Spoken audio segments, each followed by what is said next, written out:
Yes, कसे आहात सगळे? मस्त.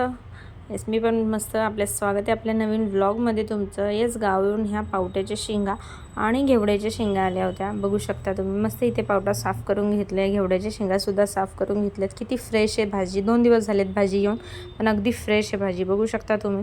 सकाळी लवकर उठली, घरातली सगळी कामं आवरली, देवपूजा वगैरे झालीच. रोजचीच कामं असतात, फटाफट होऊन जातात. नंतर जेवण करायला घेतलं. पावट्याचं कालवण आणि घेवड्याच्या शेंग्याची भाजी. आज असा बेत होता, भाकरी भात असा मस्तपैकी बेत होता. ते केलं. कांदा, टॅमॅटो, कढीपत्ता, जिरी मोहरी टाकून फोडणी देऊन घेतली. त्याच्यामध्ये अंदाजेनुसार लाल तिखट टाकून पावटा मस्त परतून घ्यायचा. तेल सुटेपर्यंत मस्त भाजून घ्यायचं आपल्याला.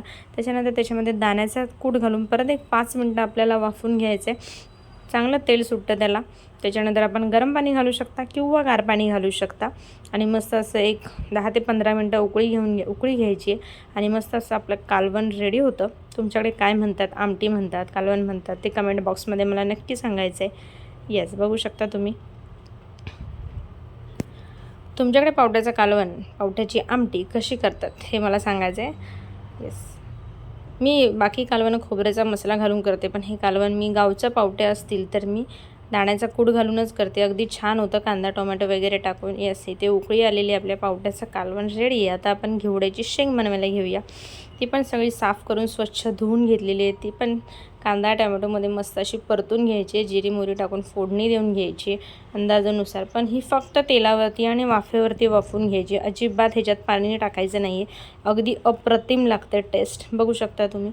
फक्त तेलावरती आणि वाफेवरती अशी वाफवून घ्यायची. येस, अजिबात पाणी न टाकता शिजवून घ्यायचे. छान लागते. तुम्हीसुद्धा करून बघा आणि कमेंटमध्ये नक्की सांगा मला कशी झाली आहे ते.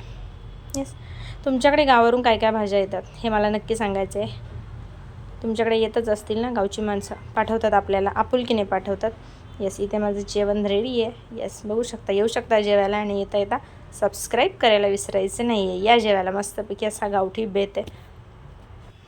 सगळं आवरलं आणि संध्याकाळी अथर्वच्या स्कूलमध्ये ॲन्युअल डेज होते, म्हणून ॲन्युअल डेसाठी आम्ही रेडी होऊन गेलो. बघू शकता सगळे पॅरेंट्स आलेले आहेत. मोठा स्टेज आहे. ॲन्युअल डे आहे. येस, काल स्टेट बोर्डवाल्यांचं ॲन्युअल डे झालं. आज आमचा ॲन्युअल डे होतं. किती छान मुलं डान्स करतात. आपल्या वेळेस मला असं वाटतं काहीच जमत नव्हतं, पण ही मुलं खूप छान डान्स करतात. बघू शकता तुम्ही. एवढीशी मुलं, पण मात्र त्यांनी प्रॉपर डान्स केला नाही तरी चालेल, पण त्यांच्या ॲक्टिव्हिटी आणि त्यांच्या ज्या नक्कल बघूनच खूप छान वाटतं. यस, हा अथर्वचा क्लास आहे. हा अथर्वचा डान्स होता. अमेझिंग असा डान्स केलेला आहे. यस, ॲन्युअल डे झाल्यानंतर आम्ही घरी गेलो. काही फोटोज आणि व्हिडिओ शेअर केलेले तुमच्याबरोबर, ते बघू शकता. आणि व्हिडिओला लाईक शेअर सबस्क्राईब नक्की करायचे. Thank you so much guys. Yes, भेटूया नेक्स्ट व्लॉगमध्ये नवीनच लवकरच.